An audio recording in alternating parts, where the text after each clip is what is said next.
Though House Durrandon titled themselves Storm Kings, they were little more than gusts. Their kingdom in the Stormlands had been doddering to its end for the past few centuries, helped along by other houses, most of all by House Horror, who were nearly finished with a monstrous castle at Harrenhal. Too large and too costly a seat to rule only the Riverlands. King Argilac knew where the Ironborn would soon turn. You'd think a king who wanted to keep his crown would be wary of a man with fire-breathing monsters. But King Argilac Durrandon wasn't called the Arrogant for nothing. Determined to arrest his family's decline, he sent an envoy to Dragonstone to enlist Aegon Targaryen and his dragons against his enemies. In exchange, Argilac offered lands he didn't have and a wife Aegon didn't need. For as the Valyrians did, Aegon had wed his elder sister Visenya.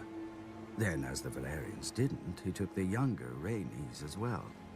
2 sisters, 2 wives. Perhaps that's why he was so keen to get off Dragonstone. Aegon countered Argilac with courtesy. He sent his own envoy requesting that Princess Durrandon's hand be given instead to Aegon's closest friend and rumored half-brother, Orys Baratheon. Argilac answered with a box and a note. "These are the only hands your bastard shall have of me." Inside the box were the hands of Aegon's envoy. How long had Aegon been waiting for such a pretext?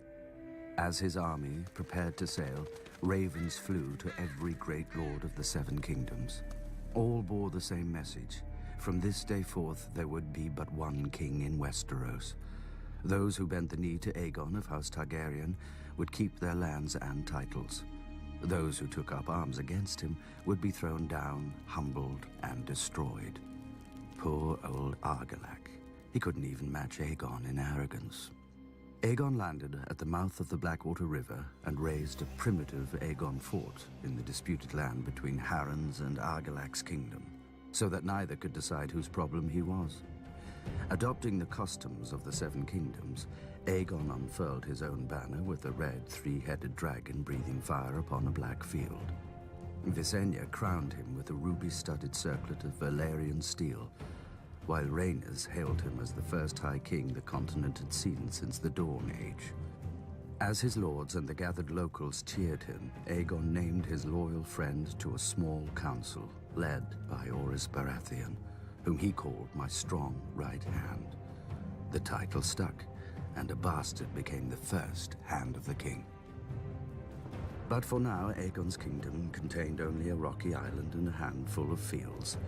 The other kings had larger armies, ships, castles, and thousands of years of rule. But Aegon had dragons.